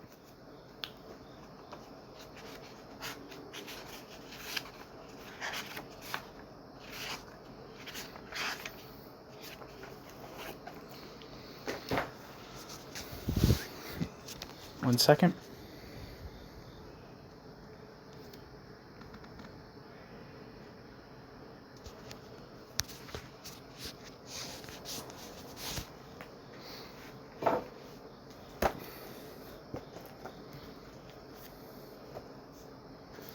Shachtman inched closer to the politics of the, quote, politically active officialdom, end quote, as well as the union policies in the late 1940s and early 1950s. In his eagerness to jump on board the Labor Party Shachtman saw coming, Shachtman cast aside strictures Shachtman had upheld for 20 years about defining a genuinely independent party.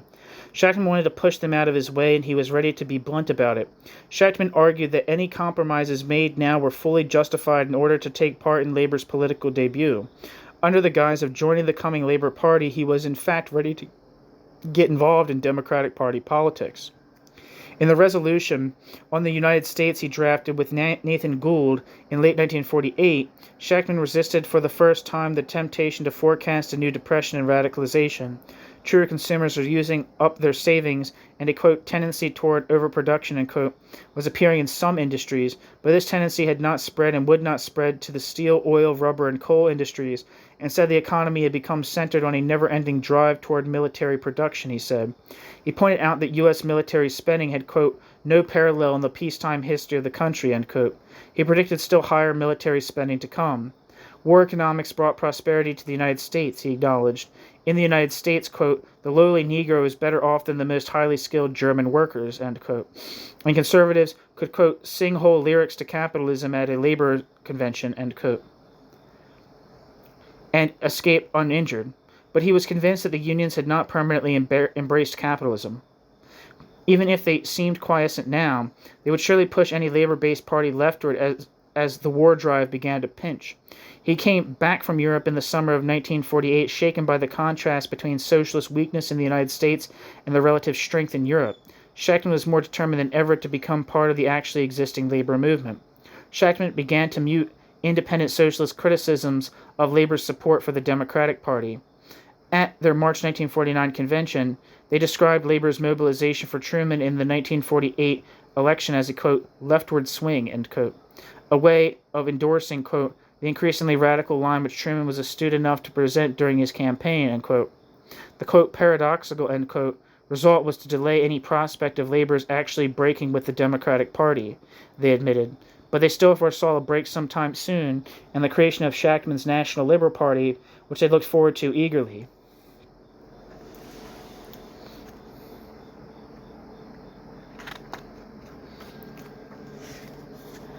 Events after the convention showed the groundlessness of immediate hopes for a labor-based third party.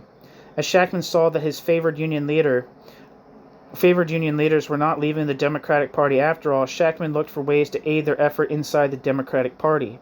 In August 1949, Shachtman's new political committee urged independent socialists to start working in Americans for democratic action, although the group was committed to NATO, the Marshall Plan, capitalism, and the, quote, preposterous utopia, end quote, of resurrecting the New Deal Democratic Party. In September, Shachtman announced that independent socialist attitude toward the Democratic Party was too, quote, abstract, end quote, and the, quote, road to a Labor Party, end quote, might run through the Democratic Party. In October, independent socialist leaders learned that their Detroit branch was divided over whether to support Willoughby Abner, the Reuterite who had led the fight for compliance with Taft-Hartley in 1947 and was now running for city council as a Democrat. Shachtman proposed that independent socialists encourage unions to run their own candidates in Democratic primaries. The League should promise to support union nominees who won primaries, he said, because these labor campaigns would, quote, deepen and sharpen the conflict of interests between the bureaucracy of the official capitalist parties and the labor leadership, end quote. He said that union leaders were bringing, quote, the irrepressible conflict of class interests, right inside the Democratic Party. It takes on a mutilated and twisted form, but it is there, end quote. Shachtman's proposal meant abandonment by his lifelong opposition Shachtman's proposal meant abandonment of his lifelong opposition to support for Democratic campaigns. Led by Benson and Draper, independent socialists rejected Shachtman's idea as, quote, ludicrous and deceitful, end quote. But Shachtman kept on fighting. By the 1954 convention, backed by Al Glotzer and even Haskell, Shachtman finally won the organization over. It urged labor to run, quote, its own labor-controlled slate of candidates in primary and general elections, end quote. Quote, by this means, labor's active commitment to the Democratic Party can be turned into a progressive channel. In the summer of 1952, Shachtman took another step toward the Democrats. Shachtman hailed workers' unity in voting Democratic as a sign of, quote, highly advanced political consciousness, end quote. Although he still argued for, quote, forcing the labor leaders out of the Democratic Party, end quote, he said that another way was possible, forcing them to act inside the Democratic Party so as to, quote, precipitate the muted conflict between the old machine and the new, quote, interlopers, end quote, and lead by another road, an indirect, tortuous, discreditable, and foul one, to the same inevitable conclusion, the declaration of political independence of the American working class, end quote. This, quote, discreditable and foul, end quote, strategy was the one Shachtman himself would pursue. The smoothness with which Shachtman moved from elaborating Labor Party tactics to supporting maneuvers in the Democratic Party suggests the complexity of a Labor Party strategy for Marxists. When labor was mobilized against capital, as it was during the strike waves of 1935 to 37, 1941, and 1943 to 46, the call for a Labor Party could give working people's economic radicalism a political channel. But when the union ranks were passive and the union's main activity was maneuvering by their leaders, the call for a Labor Party could be used as a cloak for deals between union leaders and liberal politicians. Shachtman's ideas about a coming Labor Party in the late 1940s and early 1950s in practice facilitated his alignment behind Labor Democrats.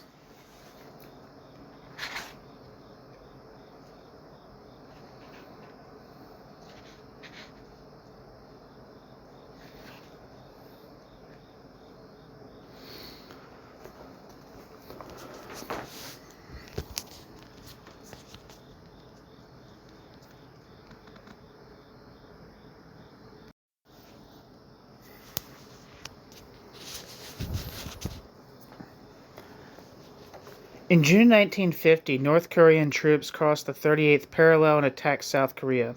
Before North Korea succeeded in uniting Korea under communist rule, U.S. and Allied troops under a United Nations flag arrived and turned the war into the biggest confrontation yet between the U.S. and Soviet blocs. The Korean War provided the impetus for massive rearmaments in the United States and Western Europe, staved off a recession, and completed the division of most of the world into two armed camps. Many people thought that the Third World war had begun. For a while, U.S. troops pushed the North Koreans back to the Chinese border, and U.S. Commander Douglas MacArthur talked about dropping atomic bombs on Manchuria and pushing onward to Beijing, a world war did seem to be at hand. Only massive Chinese intervention ensured that the war would stay confined to the Korean peninsula and stop after 3 years and almost 2 million deaths. Shachtman treated the war from the beginning as if it were the first act of the gathering Third World War. In keeping with his past pronouncements, Shachtman condemned both sides. Shachtman rejected even, quote, whispering the idea of support, however, quote, critical, end quote, to American imperialism, end quote. When Chinese troops inflicted a humiliating defeat on the United States in North Korea in December 1950, Shachtman said that the United States should withdraw its troops. But as the war dragged on, Shachtman's outlook changed. Shachtman put new limits on the ways in which he was willing to oppose the war and discover new circumstances under which he would be willing to support it. By the time the Korean War broke out, everything in the climate of Shachtman's organization encouraged its members to see communism as the world's greatest evil, a, quote, obsession, end quote. Shachtman admitted later, quote, that sometimes warped our judgment, end quote. The horrors of capitalism gradually paled in his oratory, while his speeches stirred his followers again and again by reminding them of comrades in other countries who had been murdered by Stalinists. The roll call of martyrs became one of the standard set pieces of his speeches. Shachtman used it to greatest effect in his famous debate in March 1950, which is going to be on this channel, by the way, a few weeks before the Korean War began, against Earl Browder. Browder had been demoted from Communist Party General Secretary in 1945 and then expelled from the party, but he still defended communism and the Soviet Union. An audience of 1,200 listened to Shachtman as he intoned the list of those whose blood Browder's movement had on its hands. Shachtman asked, quote, suppose Browder's Stalino-socialists were successful in establishing their socialism in this country, ... Who would be the first to go? Who would be the first to get the GPU bullet in the base of his skull? Who would be the first to be denounced in the obituary articles as a counter-revolutionary mad dog, a viper, a restorationist, a wrecker, ... Rake was the general secretary of the Hungarian Communist Party and was shot, or hanged, or garroted. Kastov was the general secretary of the Bulgarian Communist Party. And when I thought of what happened to them, I thought of the former secretary of the American Communist Party, and I said to myself, there, but for an accident of geography, sits a corpse. End quote. Shachtman spun around and pointed at Browder as he shouted his last line. Browder's face turned ashen. In theory, the horror of Stalinism that Shachtman instilled in his followers was an argument for socialism. During the Second World War, Shachtman explained that since Nazism was a product of capitalism in crisis, capitalist governments could not be counted on to destroy fascism. Now he taught his followers that capitalism could only feed the Stalinist evil, and only the working class could extirpate it.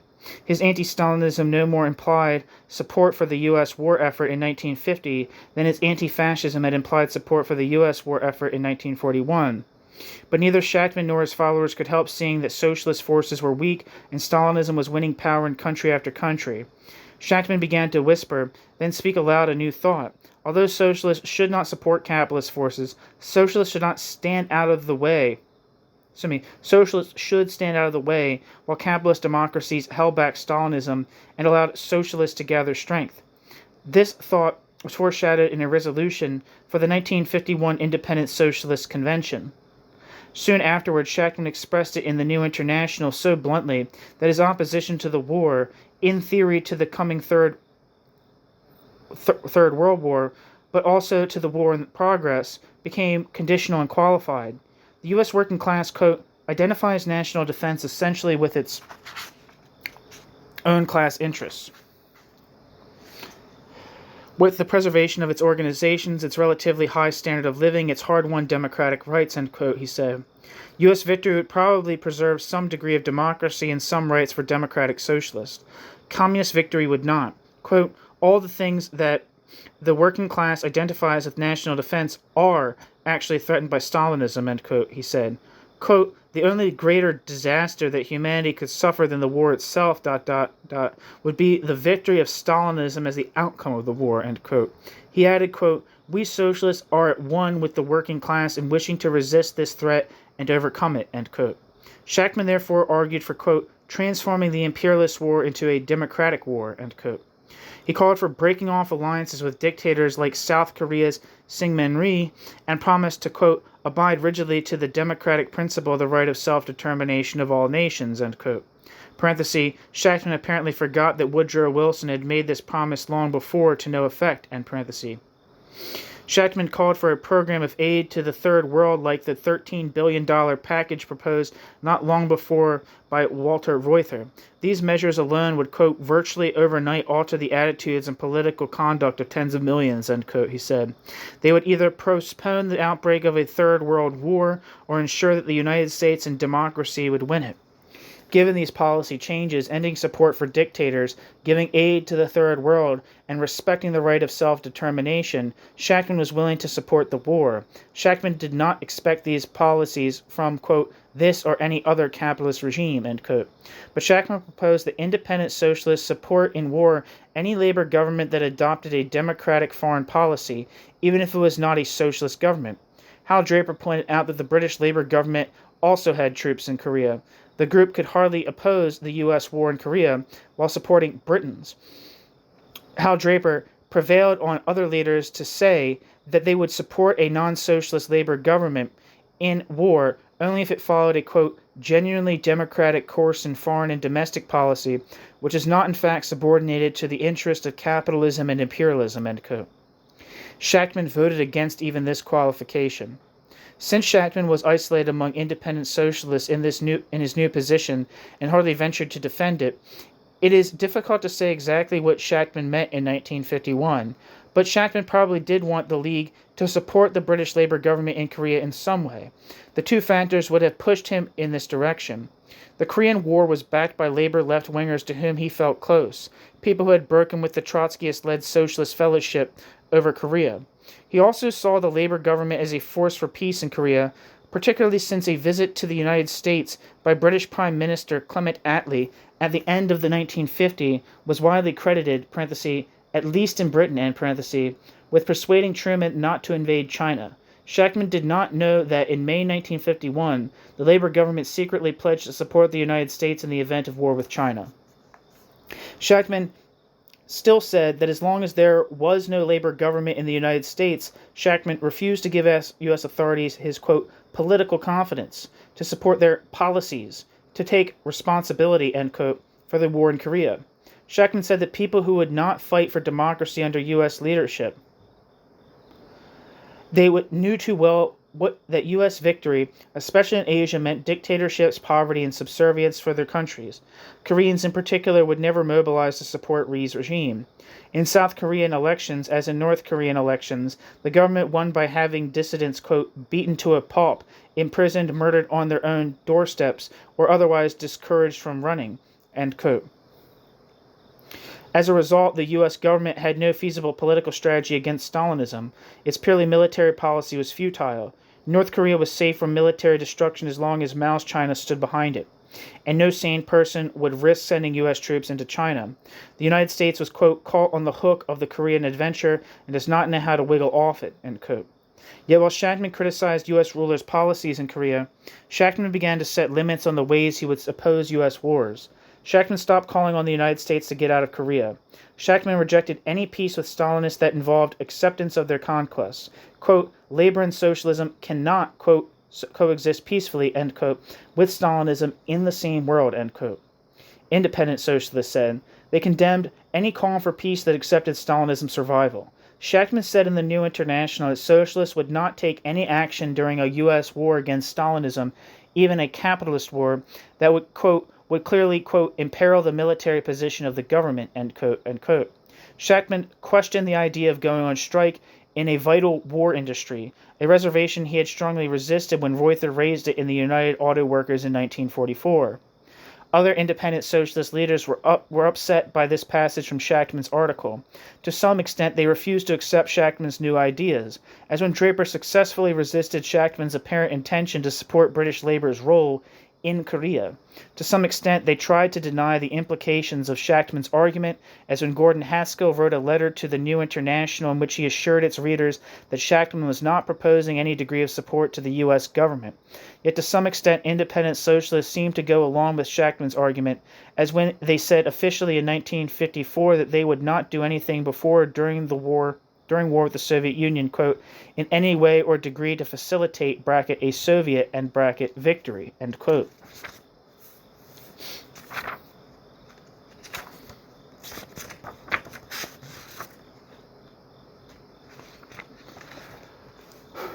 Draper tried to clarify the issue at stake with a series of articles on, quote, revolutionary defeatism, end quote.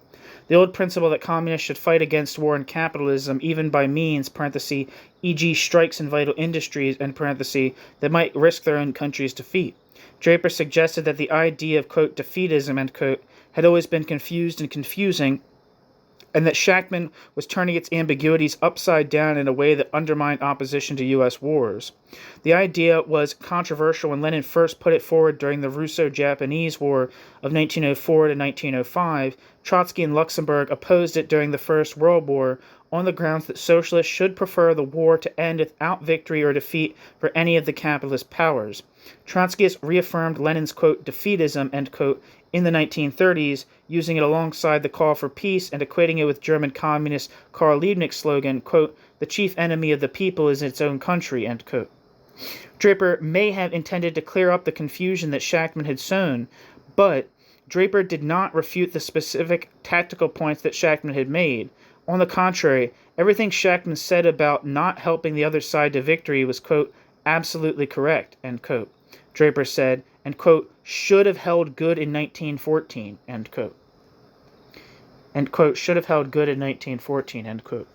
The Korean War faced Shachtman with the hypothetical danger he had seen in Finland in 1940, a Stalinist war of expansion that provoked an imperialist response.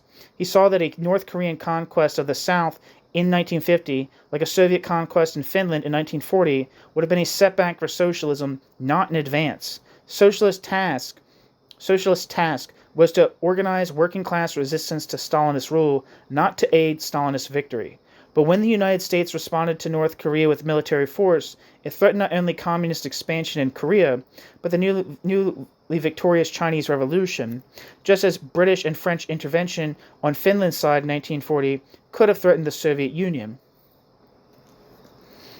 In 1940, Shachtman's response was ambiguous. In 1950, Shachtman seemed to decide that opposing Western intervention could not be allowed to interfere with opposing communist victory.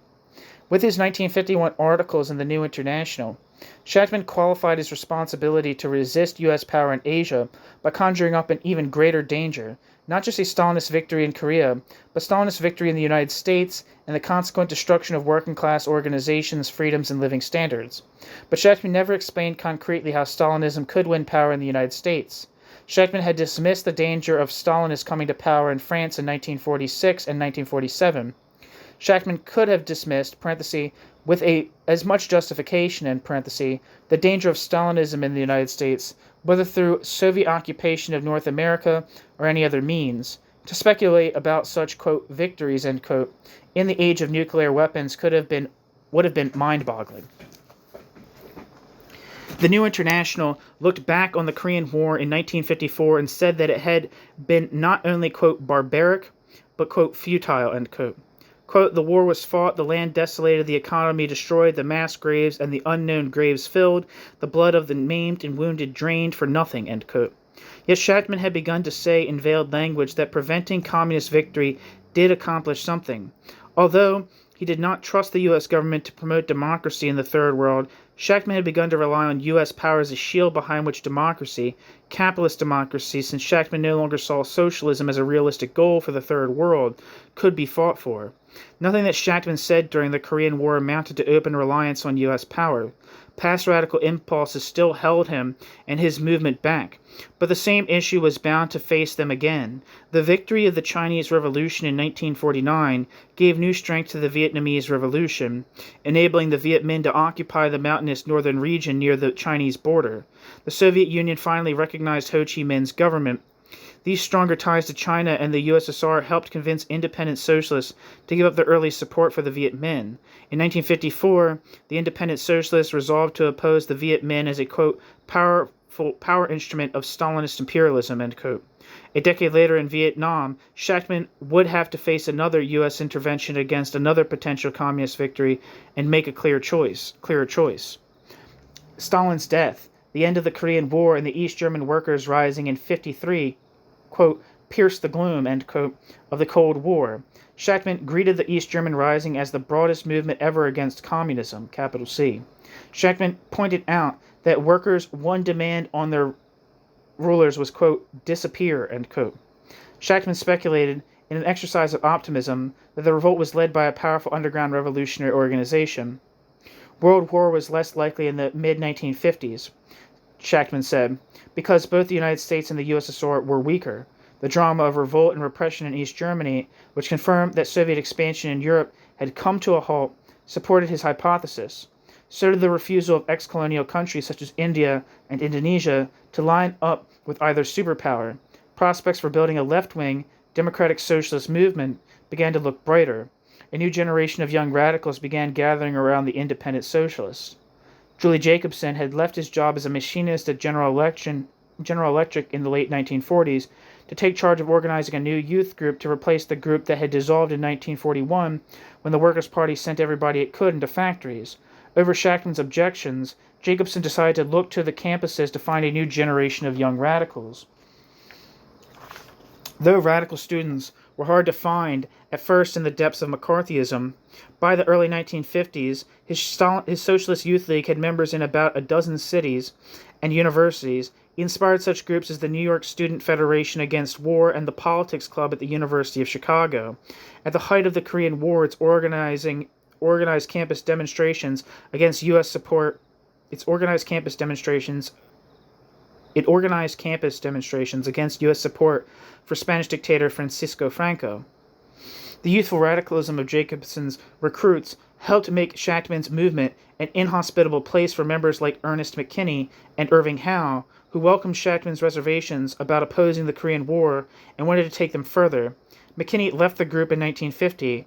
Irving Howe, who had resigned from the Labor Action editorial board in 1947 and began writing for Commentary, Partisan Review, and Time, left in October 1952 along with longtime leader Stanley Plastrick. Howe and Plastrick said the Independent Socialist League was torn between its Trotskyist roots and a, quote, new view of American socialism, end quote. They said that it was time to give up the idea of a third camp and join the, quote, Western world, end quote, in its fight against Stalinism. Manny Geltman resigned soon after Howe and Plastrick, partly because he felt that Shachtman had failed to defend him when he suggested that the League reconsider its attitude toward the Democratic Party. When Howe, Plastrick, and Geltman founded a new socialist magazine called, parenthesis, at Louis Kosar's suggestion, parenthesis, end parenthesis, Dissent, in February 1954, Shachtman would have nothing to do with it.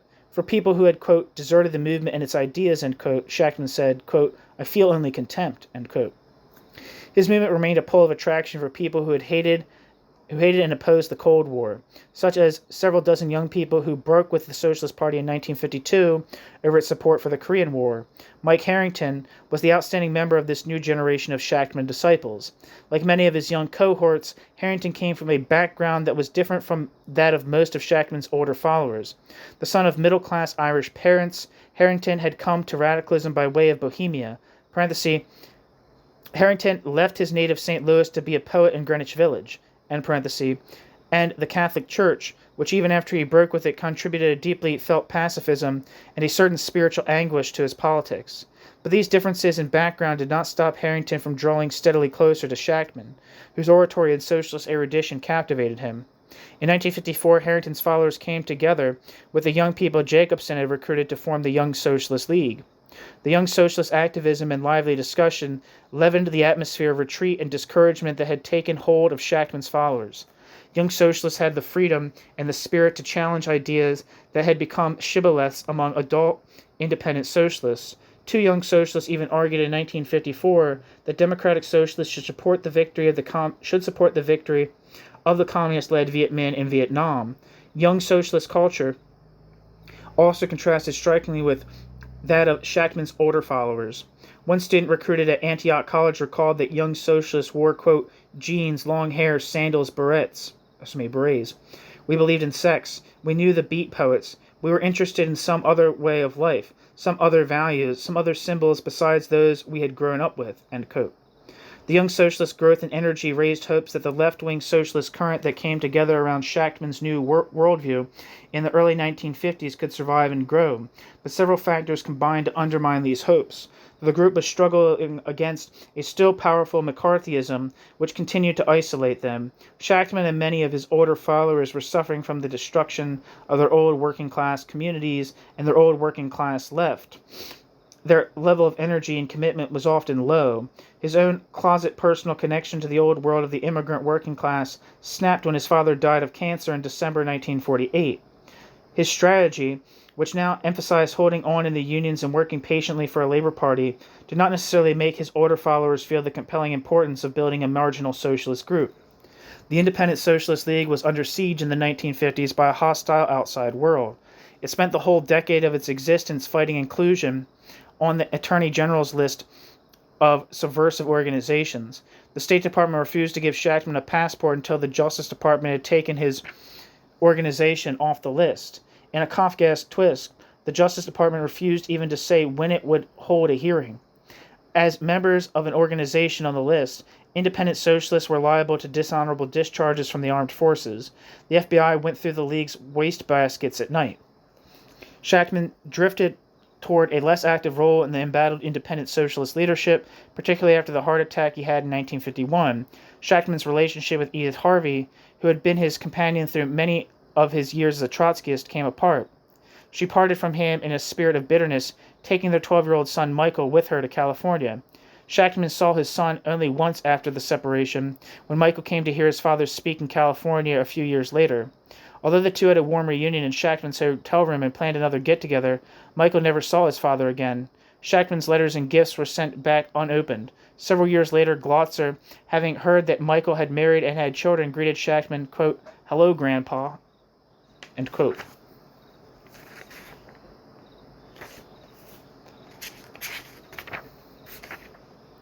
Shachtman, quote, "went very grim for a minute, didn't say a word," end quote, Glotzer remembered. After separating from Harvey in 1951, Shachtman moved in with Yetta Barsh in Brooklyn. Unlike Harvey, Barsh was an active independent socialist, hardworking and loyal, a former member of Shachtman's youth group. Barsh was married to Natty Gould, the youth group's leader, before the Second World War, but their marriage broke up soon after Gould came home from the army. Yetta Barsh and Shachtman had grown closer during the time she spent in the Workers' Party office after the war. When Yetta Barsh and Max Shachtman married, Al Glotzer and his wife Maggie were the only witnesses. Yetta Barsh would be Shachtman's companion for the rest of his life. In 1954, the two of them left New York, the city where the office and where he had lived most of his life, for the Long Island suburb of Floral Park. Shachtman built all the cabinets and bookshelves in his new house and started a garden of rare orchids where young followers would come and garden with him. He began repairing radios and stereo systems, partly as a hobby, partly as a business. Then Shachtman and Barsh founded a long-playing record society to market high-quality records. Pleased with his marriage, he told Herman Benson, quote, "I was never happier in my life," end quote. But he no longer spoke for the organization or wrote for the New International as much as he had before. By the early 1950s, Shachtman, quote, "rarely showed up at the office before 11 in the morning, and often not before 2 or just not at all," end quote. Shachtman had attacked Jim Cannon for his similar discouraged withdrawal 20 years earlier. Now the independent socialists running the office hung back from open criticism but felt a certain estrangement just the same. The ranks of independent socialist leaders thinned. Joe Carter, quote, "disappeared from the face of the earth," end quote, dropped out of the organization and drifted as a clerk from one bookstore to the next. Natty Gould had a nervous breakdown. Marty Abern died from a heart attack he had on a bus in April 1949. McKinney, Geltman, Plastrick, and Howe were gone. 3 people took on most of the work of running the Independent Socialist League in the 1950s.